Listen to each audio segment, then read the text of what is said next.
your flesh and blood. Welcome to Tell Me Your Story, new paradigms for a new world where we're giving you choices and knowledge of those choices to help make your dreams come true. We are here 9 times a week, Sundays at 7 a.m. and 7 p.m., Monday mornings at 1 a.m., Wednesdays at 9 a.m., and Monday through Friday from 8 to 9 a.m., streaming live at all those times at richarddugan.com. We are on SoundCloud, iTunes, TuneIn Radio, Spotify, Stitcher, Player FM, as well as YouTube, where you can watch these conversations. I hope that you will take time to subscribe and click notifications so that when a new conversation is posted, you'll be notified and you'll be able to tune in, listen in, and learn, and be entertained and inspired. A reminder that Choices, which is my book, 5 Steps for Life, it's available on Amazon.com in paperback, hardcover, and Kindle with Audible, soon to be released.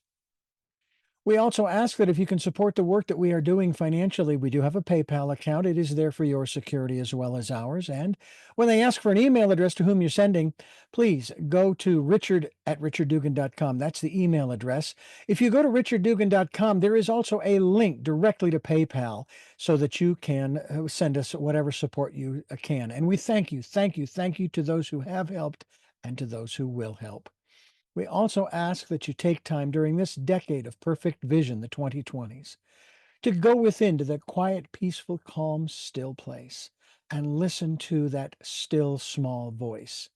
And with that, we now take you to our very special interview and guest here on Tell Me Your Story. And welcome to Tell Me Your Story, New Paradigms for a New World. I am Richard Dugan, Reverend Dr. D, your host, along with my very special guest, returning guest, if I'm counting correctly, and maybe her guides, the Pleiadians, will correct me. This is her 3rd visit here, all the way from Ireland and the Pleiades. Soma ARah, it is wonderful to have you back here. And just to let our listeners know, we'll be hearing from them later on in the program. But now we want to hear from you. Thank you for being here. Thank you, Richard. I'm blessed to be here and connect with you. I'm delighted that we get to do this. Yeah, just delighted. I love the fact that my wife and I are keeping the connection to Ireland through you and a couple of other of my guests. One day, I guess I could say, the divine willing and with Pleiadian help, we may eventually move there to spend the rest of our days before we depart this mortal coil, as they say. It is a beautiful country. The people are fantastic. There's this one gal, her name is Gem, and I think it's short for Gemma, and she has these little shorts and a podcast and so forth where she comes on and she gives you all kinds of clues about where to go, the language, the customs. Don't do this. Go ahead and do that. Here are some words you don't want to use, or some words that mean this in English in America that mean something else in Ireland, and so on and so forth. I love watching and listening to her and her wife as they travel around Ireland and Europe. And apparently in August, she's coming to the States, to the East Coast primarily. But it's just wonderful to have that connection. And then, of course, a bunch of other videos that come up. I guess the algorithm says, he likes Ireland. Let's show some more of Ireland to him. Yes. So very excited. That sounds really great, what Gem is doing. Yeah. And Ireland is really a very sacred land. It's very connected to Atlantis. And I've been watching some of Mark Atwood recently, who's quite well known. And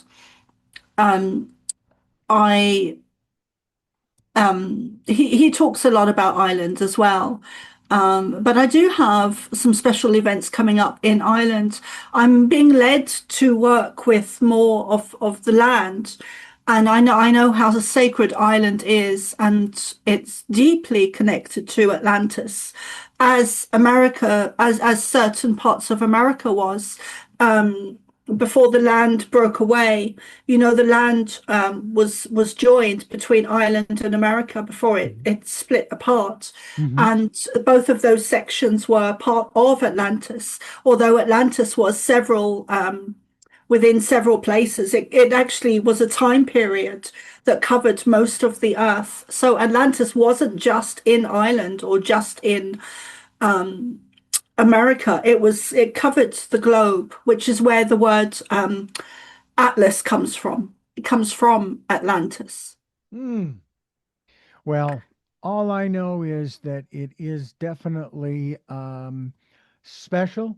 One of the places that we visited, which was really cool. Now, there were actually two. One was the prehistoric mound of Newgrange, and then there was another that was in the southwestern sort of corner. It was a sacred stone circle, but it was one of the smaller ones. And the beauty of it was that when we were there taking pictures and walking around it, um, the rain started, a very fine and cold rain coming down. And we took that as a wonderful sign that we were, so to speak, being baptized by ice, of if you will.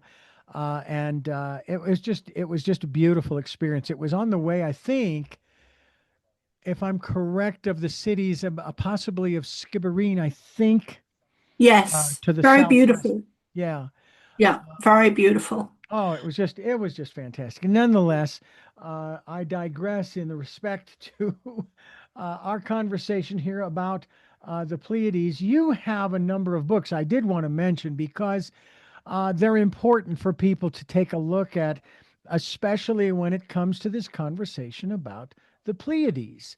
And what I want to ask you about, of course, you've got this one here, is the Pleiadian children.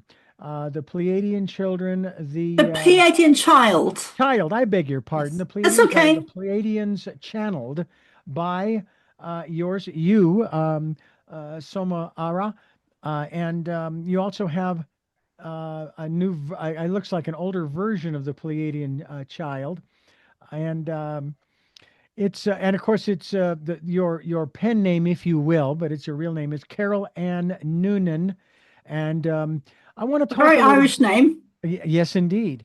I want to Yes. talk a little bit about this aspect. And I know we've talked about it before. We'll do a little refresher, shall we say, for those who are joining us for the first time.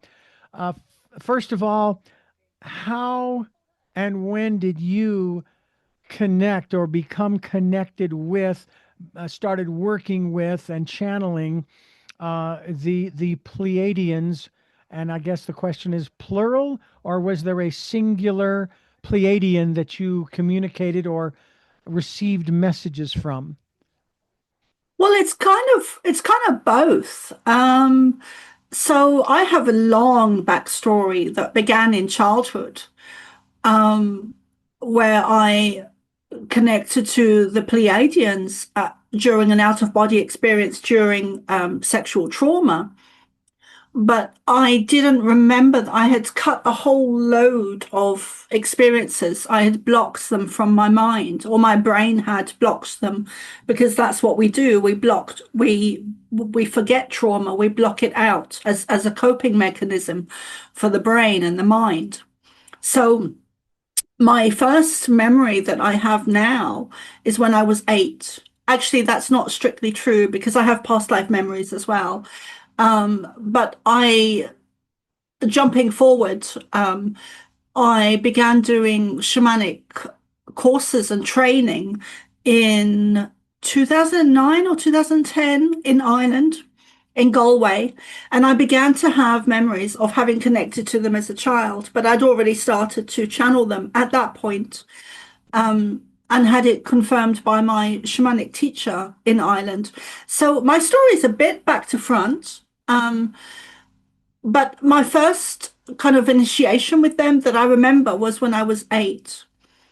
And when I say they, I mean the Pleiadians and the Pleiadian collective who I channel, but there is a main person called Ashtar. I say person loosely, but Ashtar, Commander in Chief, is the spokesperson that I do channel for them. And I also channel Jesus and or Yeshua and as well. So, and also the Lyrans as well.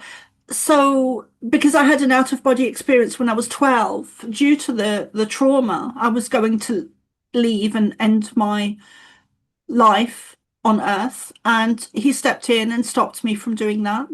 And that was a very real experience. And I always knew it was real, even though it may sound far-fetched to some people. I always knew it was real because in the space of 3 or 4 hours that I was gone when I had this out-of-body experience, I was devastated when I left my body, but when I came back to the point of wanting to commit suicide, just pure devastated. And when I came back, I was the very opposite. I was completely blissful, just in a very guru-like state for about 3, 4 weeks.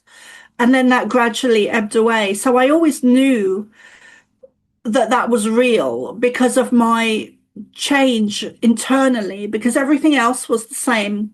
You know, my situation, all the external people in my life, the school and everything, nothing else had changed. So I always knew that was real. Well, that's one of the things too that I have found fascinating is those people who would try to explain it away as something other than what you experienced. And it's like, well, hold on a second. If people who have had supernatural experiences, I think, for example, of people who have visited Fatima, Lourdes, and even there is a shrine there in Ireland that my wife and I went to with a sacred spring, where people, I guess, have seen or had visitations of the Virgin Mary. And she actually drank some of that water. We took some with us as well. And it's like, wait a minute. These people have had these experiences that have changed them, and you are going to try to undermine them by telling them it wasn't real. Give me a break. You know, that's just that's not the way it's done. And I may say, well, okay, you had one of those. I've never had anything like that, so that's wonderful and so forth. And I wouldn't be dismissive on my part. It's just like, you know, my mother even asked me one day if I'd ever had any supernatural experiences. And I said, well, if I've had them, they seem normal to me. I mean, you know, there's not one in particular, but I could certainly think of a few. I've had that conversation, for example, with the still small voice inside, my intuition, that's telling me, make a left here versus a right, or a right versus a left, or keep going straight, and so on and so forth. And we promote that here on the program about going within to that quiet, peaceful, calm place during this decade of perfect vision, the 2020s, and listening to and following the promptings. But what you've experienced is something beyond that. This is, yes, it's something that's internal within you, but it's not your still small voice per se. It's not necessarily the divine, shall we say. Am I accurate in that sense? Well, I would, yes. I would say it was divine, though. Sure. Yeah. But sort of divinely guided, but it's the Pleiadians, and they are light years away, so to speak.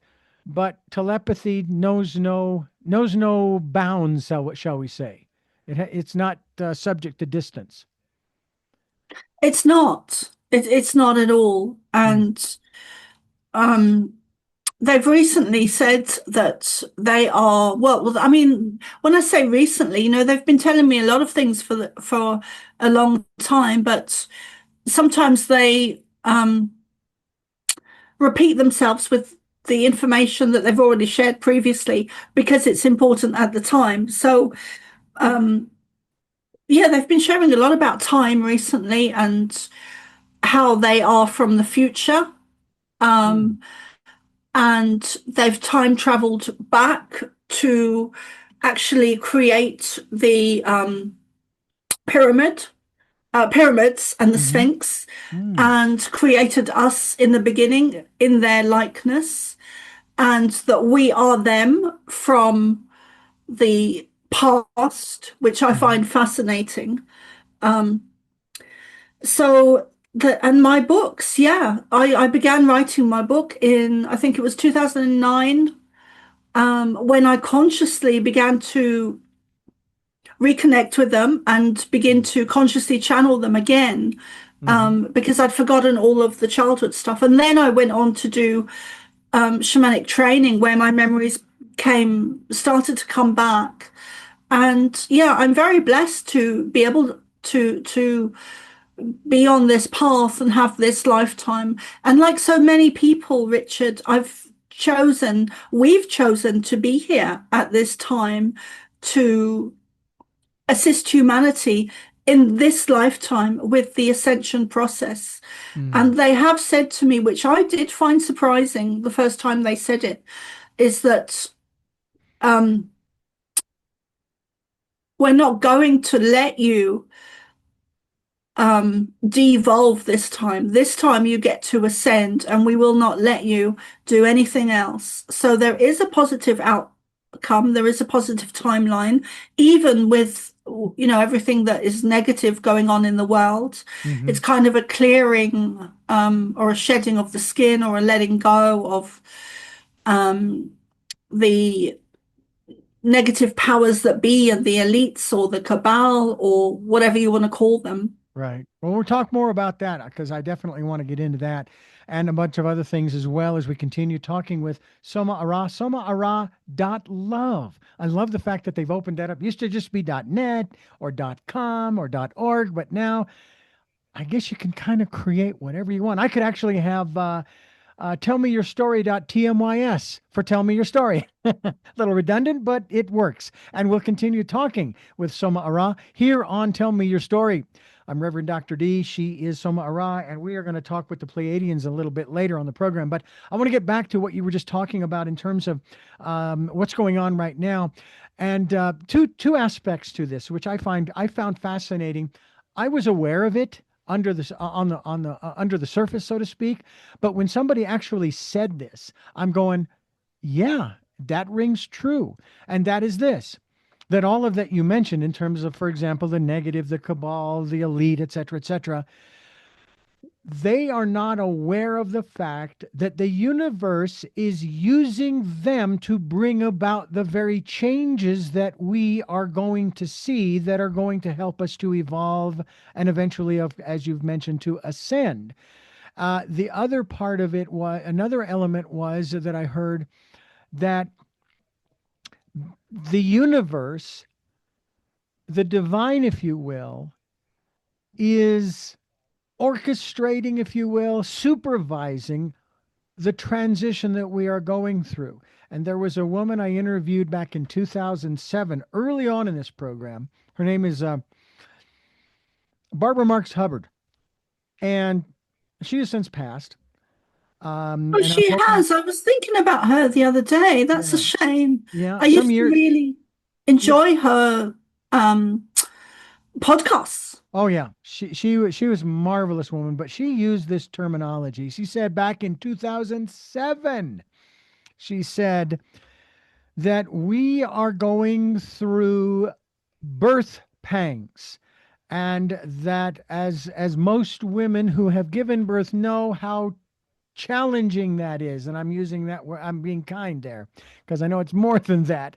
Nonetheless, the birth pangs have been going on, well, obviously, for a long time, maybe 20, maybe 30 years or more, whatever. Who knows where it actually started, per se, in terms of the contractions. But that eventually you give birth to new life. And that is what will happen. I don't know. We don't know when, but it will, because everything is temporal. Even the things that are going on today. In 100 or 1,000 years, none of what's going on right now is going to matter. Everything's going to turn to dust or energy, if you will. So that was the other aspect of it, is that Just hold on. It's like we're on a roller coaster. We chose to get on this roller coaster. So forget about what's going on out there and focus on the ride. Enjoy the journey. As they say, it is not the destination, but it is the journey, right? So I'm guessing Absolutely. that the Pleiadians are trying to, if you will, hammer home that message because a lot of people who want to raise their consciousness, want to metaphysically ascend, are struggling because they're focusing too much on the material world, the outside world, all of that other stuff that's going on that you mentioned. Is that a fair assessment of what's happening with a lot of folks? Absolutely. That's something I really learned as a child because I was very, perhaps isolated is the wrong word, but I was very, like I really kept a lot of stuff to myself and was very much in my own world and was very connected to um, many different beings, not Hmm. just the Pleiadians and Jesus, but also very strongly nature spirits and fairies and elves and goblins and all of those types of little nature spirits. Because I spent a lot of time in Ireland as a child and was always very connected. And also, I had a couple of years on a Buddhist retreat island in Scotland called Holy Island. And I was a volunteer there, and there was nothing there. It was very rural. It was a little island and beautiful place, beautiful people. And there was no traffic, no shops, no cars, nothing, just a building and people with very good intentions, very good people, very spiritual people. Mm. And of course, it was a retreat center, so we did have a lot of visitors, but not that many, to be honest. But that really gave me a very good insight into how everything is internal, how Hmm. energy is internal, and how nothing on the outside of us really matters and also at a very high level as well. Right. So, and we are creators. We do create. So we have created the situations on Earth at the moment in order to, and like you were saying earlier, Richard, the negative agenda, I do give them some credence or credit for being in existence on the planet because without them, we wouldn't have been pushed into the ascension, which began in, or one of the events that propelled the ascension forward, I should say, was in 2019 or 2020. And that really propelled a lot of people to move forward. Right. Well, and that's important to remember and acknowledge that without them, we'll put it that way, although we don't want to separate because we're all part of the same, we're all part of the whole. Yes. Without that part, we wouldn't be going through this process to move forward, upward, and onward, as it were, to what we like to refer to as looking for that new way of living. The old ways don't work. Just look around. I do remember, though, that number one of my guests made the comment that says, you cannot reform the current institutions. Don't even try. It will not work. And do not destroy the old institutions and then build new ones. Build new ones that make the old ones obsolete. And that is what is happening behind the scenes amongst, shall we say, the community, if you will. The institutions, forget about it. They're going to try to reform it. It's not going to work. It never has. It never will. And you have to. It was like one of my guests. I used to use the word change in terms of, hey, we're trying to change our lives. Change, change. He says, actually, you don't want to use the word change because if you change one way, you can always change back. You want to transform. And of course, I've thought about that going, well, yeah, but if you transform one way, couldn't you transform back the other way? Um, but I got his point. I got his point that we need to do this, and so we have to give them their due. We have to actually be grateful and thankful for their existence in helping us to move forward. So that's not an easy pill to swallow. I think I shared with you last time we were on about a 4-step process I went through in 2017, where I had to out loud. My inner voice said, "You can't think this in your mind. You must speak it out loud. Thank you, teacher," and whoever that other person is who is causing angst and what have you. "Thank you, teacher, for teaching me how not to be." Then I move into I forgive you, but more importantly, I forgive myself for allowing myself to be drawn into this quagmire. Mm. And then the third was a question. What is it that you are so afraid of that you behave and speak and so on and so forth this way? I'm not asking you to change. I just want to understand. I want to understand. And then the fourth one was given to me by another guest who said, now from that question position, you now must make the statement, I love you. You have every right to be here. And this is where this goes into what we were just chatting about. It's like Shakespeare said, the world is a stage and we're all players on this stage. And everyone has a role, regardless of whether you like it or not. And that's why I threw out the word tolerance or tolerate, because there's judgment there, acceptance. Now, that doesn't mean that I like or condone what you do or say. It just means that I understand what your role is. And I now need to understand what my role is and what I have to do. This again is another one of those messages that comes through that you've shared with the in your book Pleiadian Child. Yes, yes, it is. And it's it's an expanded awareness, I would say, to kind of sum it up in just a few words. And it's a very expanded way of understanding things. And we, because we've had thousands of lifetimes previously, not just on Earth, but also on other planets and star systems that are, the universe is teeming with life. Yeah. Teeming with life, where we're not alone. That's a very kind of arrogant and childlike way of looking at it, but not Thank in a you for good, saying it not, that way. yeah, but not in a good way, and there is science to back it up. Mhm. And that's not even to speak about Three Eye Atlas, which is fascinating, which is in mainstream media. Yeah. Uh, and I actually also did a channeling about that, which is available on for free on my YouTube or my Substack, Hmm.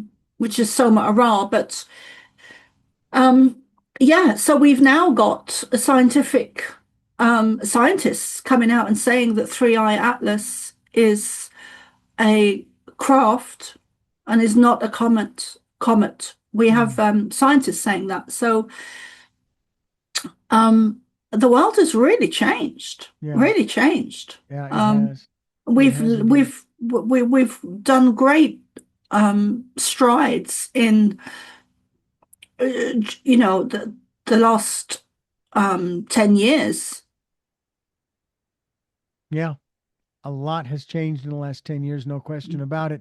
And 3i, of course, people have been viewing it through their telescopes and so forth. And one of the main reasons I would say that I would agree 100% with the assessment is that it has been making movements that are not meteor or comet like. Yes. Usually it's in a straight line or a curved line moving forward, but this thing has been moving around, in different positions. We're talking with Soma ARah. We're talking with her about the Pleiadians, which I'm hoping we're going to get to here in the next segment here as we continue. Her website is somaarah.love. That's SOMA, and then ARAH.love, and it's the book is the Pleiadian child, and we want you to stay right where you are, which is tuned to Tell Me Your Story. I am Reverend Dr. D. She is Soma ARah, and we are going to have an opportunity here in just a moment to speak with the Pleiadians here, and hopefully ask some profound questions in regards to who we are, where we are, and so forth. Soma ARah is my guest, and again, the book is The Pleiadian Child. I guess I should now ask, who is it that we are now speaking with or in the presence of? We would say the Pleiadian collective, but Ashtar is our spokesperson. Ashtar, Commander-in-Chief, and he is our spokesperson through his own, because of his own evolutionary period. We are delighted to be here. We are always delighted to be here and to join you. And we are looking forward to having more, to seeing you, thank you, to seeing you expand more. And when we say you, we mean both of you. We mean you, Richard, and we mean Soma, but we also include all of humanity. May I ask, Ashtar, how did you become Commander-in-Chief? Was there a process?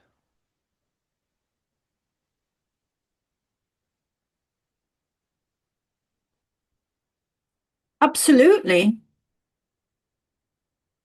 No one has asked us or Soma this before, but we work with her in images, and we are showing her an image of myself being Ashtar, having had infinite number of previous incarnations, an infinite number of previous incarnations. And this is new information for Soma. We've never been asked this before, and we're delighted that you are asking and that we are able to share the information. I have had infinite number of lifetimes, infinite, everywhere. And it was during this process of these lifetimes on different planets, different star systems, different dimensions, different timelines, that I began to remember my past selves. So much so that I began to evolve, and I began to travel physically on craft. And I brought my team or my crew or my brothers and sisters, being the Pleiadian collective, with me. We have much more advanced technology. And we advanced our own technology to the level it is today that we have now on our star system. You know our process here on this planet because it's similar from one, as we call them, country to another. And I'm curious, is Ashtar, if I can, your name, or is that the title of Commander-in-Chief?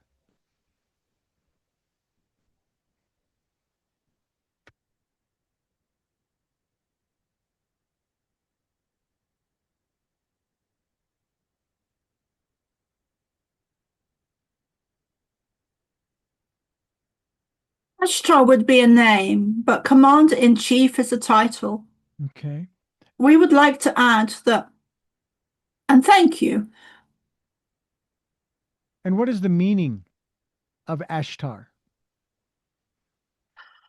Wow, we love your questions. Soma is delighted with your questions. Ashtar, we've said this before to Soma. We have said that Ashtar stems from a star, which is two words, a star being. Ashtar was changed from a star to Ashtar, we would say that this was not created by myself or us, but deliberately changed to put humanity off away from the truth. Mm. I would like to add that I am not alone in my evolution that I described just now of how I evolved to become Ashtar. There are many, many thousands of others that are with us on craft that we work very closely with who have been on a similar journey. And we'd like to add that we are you from the future. We are the starseeds on Earth from the future. We have technology that allows us to travel through different times and dimensions and timelines in every direction, whether it is up, down, below, through portals, through even black holes, through timelines, through different evolutionary periods on your planet. In all directions of everything that exists, we can move through our technology. We are you from the future. Interesting. Well, it's great to meet me in the future. I want to ask a little bit more about the process. Now, you mentioned that Commander-in-Chief has been a process of evolution for you over lifetimes. Is this, if I can use the word position, that was not so much a choice as much as it was just simply, as you've already described it, an evolutionary process that has brought you here? And is this something that, and again, I'll use the word title, is this a title and or position that you enjoy, that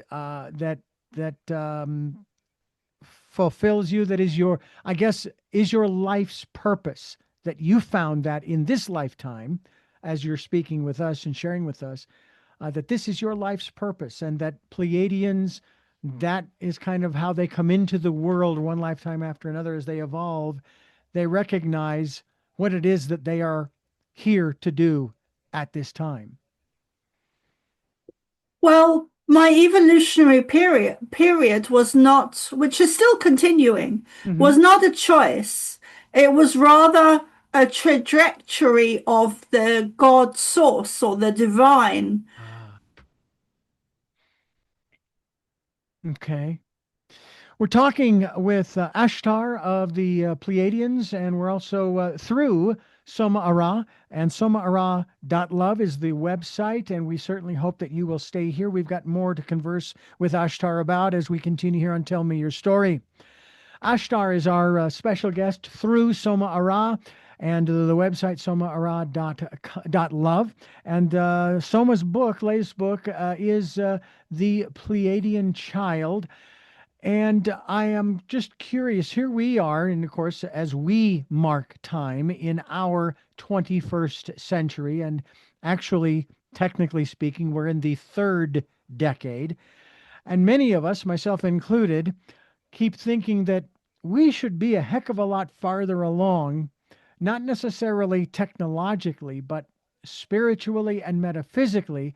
But it seems as though, and please correct me if I'm wrong, because you folks, you and the other Pleiadians have a more objective observational point than we do, that it seems as though the minority that seems to be yelling the loudest or speaking the loudest, if you will, is wanting to drag the rest of us down the more materialistic path.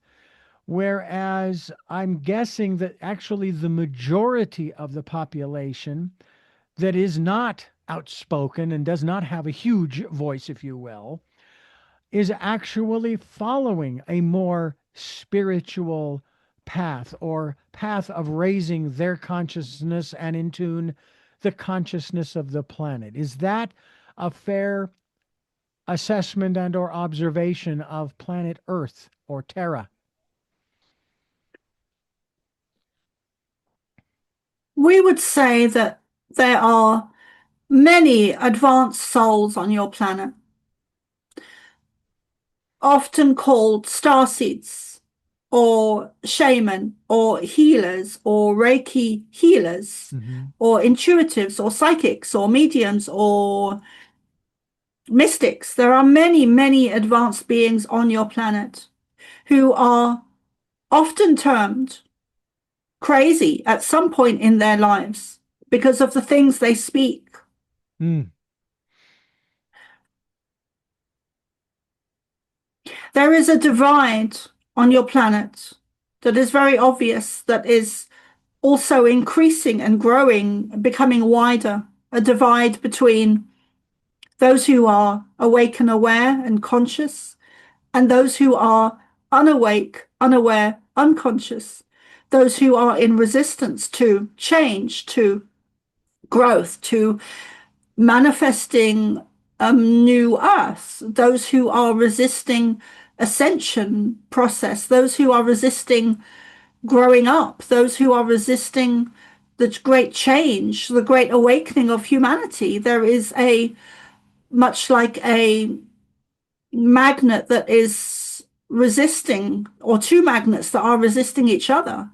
There is a very definite two different frequencies operating on your planet at the moment, and this is to do with your previous DNA, which was changed. It is very much linked to DNA and where you have come from as individual souls and as two different groups collectively. Some of you are more of a reptilian nature, and some of you are more of a positive ET alien race, or Mm. races, we should say. Mm-hmm. There are negative alien races, and there are positive alien races that exist within the universe, but also that live on your planet. And this divide is becoming bigger and bigger as we witness you moving more into the path of ascension. This divide, this gap is becoming wider and wider. We explained it to Soma early on very simply by saying, thank you, by saying that someone who does not speak your language cannot understand you, no matter how much they listen or sit in Mm. your and hear your voice. They cannot understand what you are saying because you are speaking a different language. And then we changed the word language to energy. There are two very clear, distinct groups on your planet that are speaking different energy, different vibration, different frequency. But there are also subgroups within these two main groups. Mm-hmm. But this, the very high, one of the highest levels goes right up to one of the war of the worlds, the Mm-hmm. war of us and reptilians or the such like. Mm. That was Now, once go ahead. physically seen on from your planet. You were able at one point in your history to witness UFO craft very clearly, and also the wars, the battles. This is documented in your art, whether Mm. it be cave art or religious art. Interesting. I'm also curious that you talk about this divide, you talk about the ascension, and I am noticing that a few at a time are starting to realize, those folks who are stuck in the lower energy, I'll use that term, the lower energy field, are beginning to wake up to realize that it's not what they thought originally that it was going to be. They become disillusioned. So now they are one by one moving over to the other side of the divide. However, when you talk about the ascension, which is going to happen, whether we like it or not, on the one level, whether we like it or not, those who are in that lower energy level are actually, well, I guess my question is more along the lines of what's going to happen to these folks who are part of us when they are taken kicking and screaming into the ascension that they don't want. They don't like it. They want to keep things the way they are. You mentioned they don't like change. What's going to happen to them? Will they finally wake up, or will they leave and come back in another lifetime? So they will wake up. So every soul that is in existence is moving to the next level of where they are at. Mm-hmm. So if you are on the lower level, you will move up a level. If you are on this level, you will move up a level. Mm-hmm. So all of you will get to ascend within the ascension process, but you will not all be on the same frequency because you are not all on the same frequency now. Right, right. Now, Another way we could describe it is that, which we did previously with Soma or through Soma in 2019, we showed her very clearly, and we have spoken to you about this before. Soma does not really recall what we have said, especially when it has been so long, but we did say to you before that and we shared this with Soma back in 2019 because she had often heard of how there would be two earths, and she could never understand this or comprehend it, how it would be possible to have two earths. And then when we stepped in, we showed her very clearly that at that time in 2019 or 2020, it was specifically in January, February 2020, we showed her an image of two earths. Actually, let us go back. We showed her an image of the earth being bombarded in a very positive way, being a huge vortex of energy was coming down and hitting the earth. And this would cause it would be so intense that it would cause the earth to not divide, but multiply into two earths on an energetic level. And one would raise up into a higher dimension, and one would stay where it was or drop into an even lower space, being pulled down. And this is how we very simply explain to her how the two earths would become into existence and manifest. So this is another explanation that we could also give. So I shouldn't be calling on the mothership to come get us out of here because that's been a running joke with my wife and I. It's like it sometimes seems so chaotic, but even out of chaos comes clarity of sorts. That we need to stay put in order to add our energy. And then you use the metaphor of magnets, and if they're the same pole, they repel each other, i.e., this divide that you speak of. So and again, not to usurp or override anybody's free will, but similar to what we use as Reiki masters, my wife and I, sending absentee healing to an individual or an event, if you will, and so forth. We can send shall we say, the opposite polarity of energy to the other to the other side of the divide to, shall we say, encourage others to sort of to wake up, because again, we don't want to take away people's freedom of choice, which I have a book myself called choices, 5 steps for life, that talks about how we all have choices.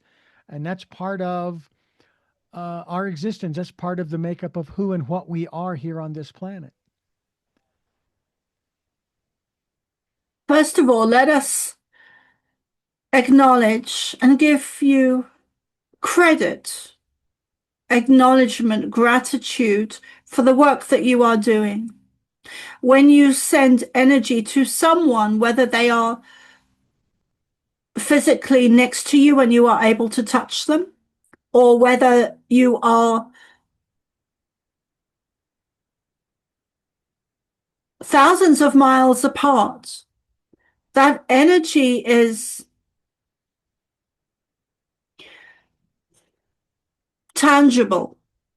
It is felt, often unconsciously. Mm-hmm. So the energy that you send others is picked up on, whether it is conscious or unconscious. This is how psychics are able to know when someone is going to call them and pick up the phone before the phone rings. Mm-hmm. You are making much more change in your work than you realize. Energy is pretty amazing, we would say, especially in the context that you are asking. Mm. Well, I know that Soma was doing an interview the other day, mm-hmm. and she was explaining that if you fold a piece of paper, the 2 points will meet.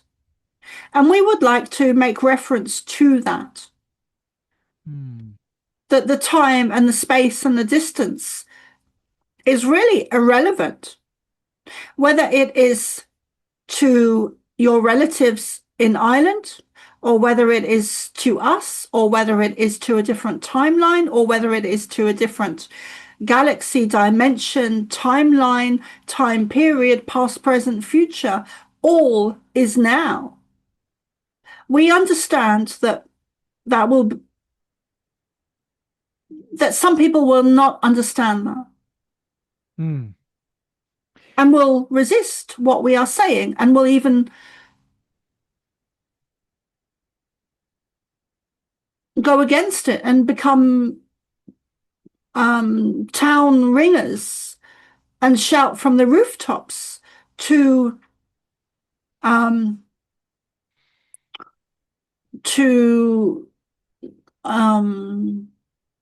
say that we are wrong, to put it very simply. Well, I can tell you that it's been an interesting 10 years for me, going through the process I've gone through, where I have had a conversation. For example, I've talked about this before with my brother, and he and I are on opposite ends of the spectrum. And yet, when we started this conversation a few years ago, I made the commitment that it didn't matter where this conversation went, he would still be my brother, I would still love him, and so forth. And when we got to the end of that conversation, I would say a miraculous thing happened, that we both agreed that we chose 3 things that we agreed needed to be addressed, 3 challenges that needed to be addressed in this country. We may not have agreed on how to solve the problems or deal with them, but at least we agreed on 3 things that we both believed we needed to address. And that I still love the guy, and he's a younger brother, and he's accomplished so much. And I'm very proud of what he has accomplished, and it's a wonderful thing.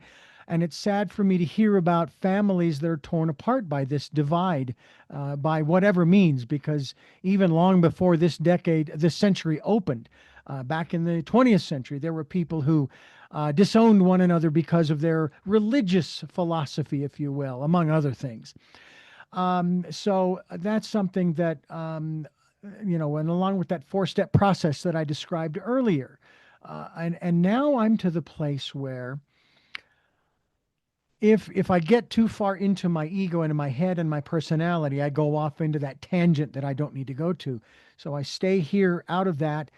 And my heart goes out to this individual, because the energy that they have been putting out for at least the last 10 years is physically destroying him. And my heart goes out to him, because if he really wants to make a difference, he's got to stop the negative output, the causticness, because otherwise his life is going to end, I will say, prematurely, because no human being can continue to put out that kind of energy and sustain it for any length of time. I mean, I even look at people of my age. I'm 65, and there are people I know who are even older, and you see they have a frown, constant frown on their face. You never see a smile. My mother is 91. She'll be 92 this year.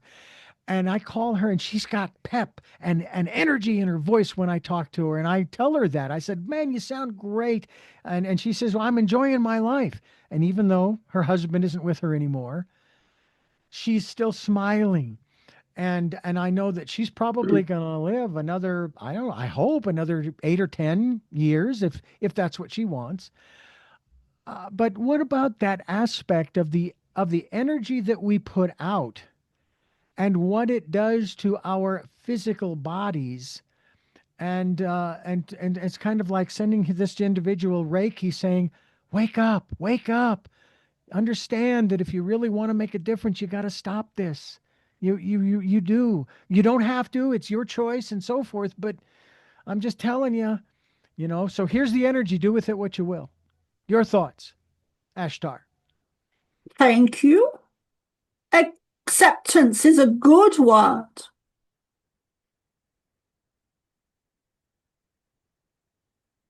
Allowance of yourselves, allowance of others, allowance of yourselves to be wrong, allowance of others to be wrong. All is actually perfect. All is divine source and divinely created, not just by source or God, whatever name you want to give that source energy, but you are perfect. Perfect. Mm. And you have created this duality to believe that you are living in duality, when in fact you are part of the great I am that includes everything, that includes us. Mm-hmm. And everything is perfect. It is a great play that is playing out. Yeah. One has said that we are all, actually, I shouldn't say we are all, but everything is made up of, on the material level, of stardust. Everything is made of stardust. Humans, animals, plants, planets, etc., etc. And then going on more to the spiritual or metaphysical level, everything is energy and cannot be destroyed, just transformed. And isn't that what Jesus was talking about when he spoke to his disciples about the miracles that he was doing, that his disciples were seeing? And then they asked him, could you teach us? And he says, sure, but this is nothing compared to the greater works that you are going to do. And the greater works, I believe, is the transforming of our lives. Is that am I reading that in the subtext, if you will, or between the words that he was saying? You are correct. You are accurate. Mm. So there isn't a being in the universe that isn't going through this same process of evolution, of raising their consciousness. We would like to talk some about this. Please. And we do love your energy. Soma can at times be very mistrusting of people. And she has come to learn to trust you, Richard, much more than she did in the beginning of your communication.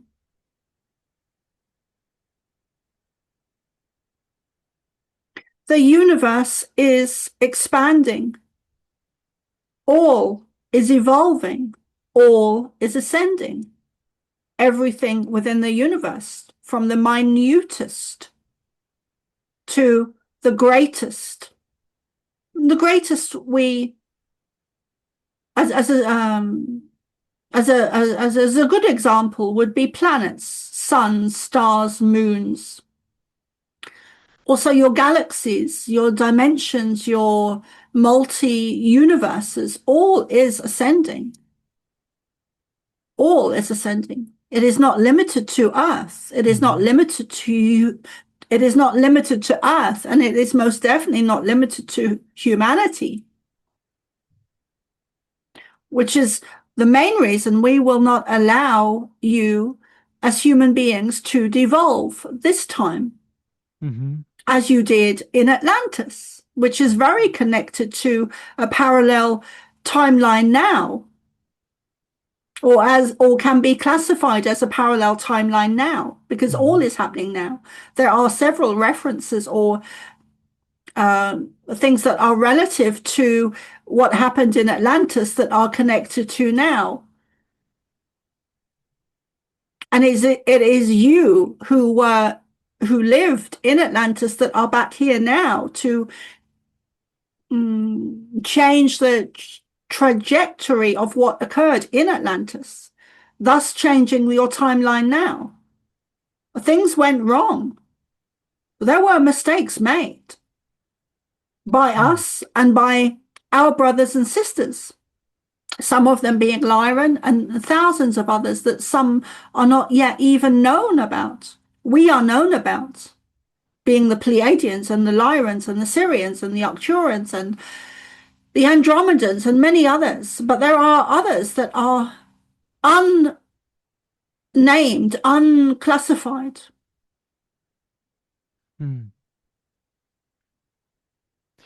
It is something that you used the word mistakes made, or the phrase.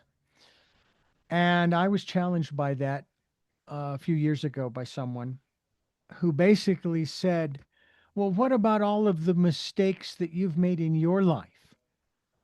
And at the time, I did not know where this came from. I do now. But what came out was, I have never made a mistake in my life. I have had learning experience and life lessons. And so now you're getting it. Yeah. Because when we use the word mistake, going back to your question about how I evolved, it was through so-called mistakes, which were not mistakes at all. Right. They were experiences that were allowed me to progress onto my own evolutionary period and to be here today. So there is no such thing as mistakes. There are lessons and growth periods and experiences that may feel very painful, but they are not mistakes. They are part of the process. Exactly. Yeah, that's all it is. It's that roller coaster, if you will, that hits the highs and the lows, the ups and the downs, and then some of the flatland, so to speak, where we get to pause a little bit and rest and regenerate and rejuvenate, and then we move on. And to me, it's a fascinating process. Soma ARah, SomaARah.love is the website, and the Pleiadian Child is the title of the book. And you are listening to Tell Me Your Story. I am Reverend Dr. D, and Soma ARah has rejoined us. We thank Ashtar and the Pleiadians for joining us here on the program and sharing what they did. It was fantastic. I did have a couple more questions, but I'll save that for our next get together, okay? And let's do that, darling. Yeah. And let's not wait make so long. It so long. Yes. Yeah, Let's do it in March. And March is I'm going to say a rather auspicious month for me, because in 2000, let me think here, it was Yeah, 2020. Late April, I lost my eldest sister. She passed. Oh, And I'm then sorry, the Richard. year after that, March 1st, and it was interesting that my father waited until March 1st to pass, and then I thought, well, that's because my sister, his daughter, basically paved the way and was going to be there to meet him on the other side. He passed away on March 1st. So that month is and honestly, it's a wonderful time because even though I wish now that I could pick up the phone and speak to them and hear their voices, I can still communicate. And I make reference to them at the end of the program. And I can't remember if it was you or someone else who made the comment. You know that every time you do that little homage at the end of your program and you call upon them and you say what you say, do you know that that calls them to you and they're right there with you? And I thought, cool. All right. Fantastic. I love that. I don't This remember saying that. you may not have, it may have been someone else. Nonetheless, it's been always a great pleasure and a joy to have you on the program to talk about these things, as well as to talk with the Pleiadians, as well as Ashtar. And next time, I might want to dive a little bit more into some of the, oh, how can I put this? The stories that we have been taught, and of course myself, having been taught in catechism and through Catholic school and the masses and so forth. And I'm just curious as to the truths of these stories. Are they myths? Did they really happen? And what about the implications behind them, the subtext or the meaning between the words, kind of thing? And maybe we can talk with the Christ, if possible, on our next encounter. I would love to do that. And I Yeah, thank I'd love to do that as well. and And go can I ahead, just please. thank you, Richard? Yes, I'm looking forward to doing more and more with you. And um, yeah, so I have several things going on, but one of the main things I Mhm. have is that I've created the Cosmic Starseed Academy, which is free to join, where where I channel the Pleiadians for free on a Saturday and Sunday. I Mm, also do have a paid subscription for Wednesday, which is more of a teaching. That is only €7 a month, and that is on sub by joining Substack. not bad. And yeah, and I also do readings and personal readings. I do psychic medium and also Pleiadian channeling for people individually. So everything's on my website, somaarah.love. I'm trying to come away from social media more and move into Substack. So please come and join my Substack. There you will find all of my work, everything I do. Um, you'll only see little bits of it on other social medias. Hmm. So it's free to join the Cosmic Starseed Academy. Um, and it's a group. It's Hmm. not just me, it's a Right. group. Group of people. Yes, a group of starseeds. Cool. Very cool. Um, I'm going to ask you for the third time those three questions that I ask all of my guests because over the course of time, the answers may change. But I'll ask you those. But first, I want to thank you for listening to and watching Tell Me Your Story, New Paradigms for a New World, where we are giving you choices and knowledge of those choices to help make your dreams come true. And we are here on Sundays at 7 a.m. and 7 p.m., Monday mornings at 1 a.m., Wednesdays at 9 a.m. for our special edition of Tell Me Your Story with Lumaria, and then Monday through Friday from 8 to 9 a.m. with a special program on Wednesdays at 8 a.m. with Dennis Henson and our conversations on our series Body of Health. And we're streaming live at all those times at richarddugan.com. We also podcast all of these programs on SoundCloud, iTunes, TuneIn Radio, Spotify, Stitcher, Player FM, Blueberry, iHeartRadio, Amazon Music. We're on YouTube where you can watch these conversations, and we hope that you will click subscribe and notification. We also hope that you'll go to Amazon and pick up my book, which is Choices, 5 Steps for Life. And one of those steps is make a choice. Get a copy of the book and find out what that's all about. And then if you can help us out financially, we would be greatly appreciative. We have what we like to call our tip jar. And that tip jar is PayPal. And if you go to richarddugan.com at the top of the page, you will see links to both Amazon and to PayPal. And of course, a reminder that I've already mentioned, if you will take some time during this, the decade of perfect vision, the 2020s, to go within to that quiet, peaceful, calm, still place and listen to and follow the promptings of that still small voice. And with all of that, we now go to our final three questions for a very special guest on her third appearance here on the program, and not her last. I guarantee you, March, we'll have her back to continue this conversation. First of those three questions is, and I will ask it of you this way: who is Soma ARah? Soma ARah is one of us. She is one of you. She is a hybrid, Pleiadian, Lyran, and many other types of starseed.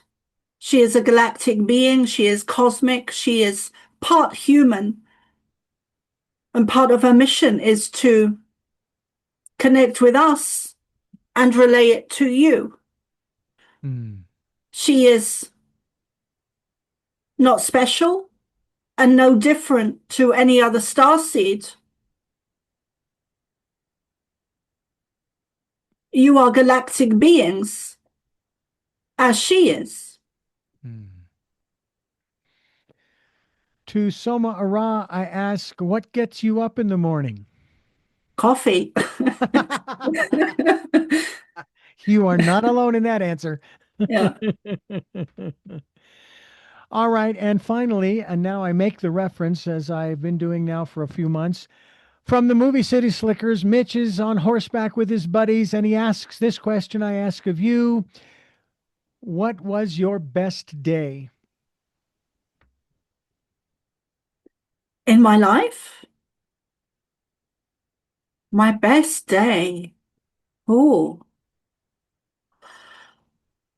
Oh my God. First thing that comes to mind. I don't think it's happened yet. Okay.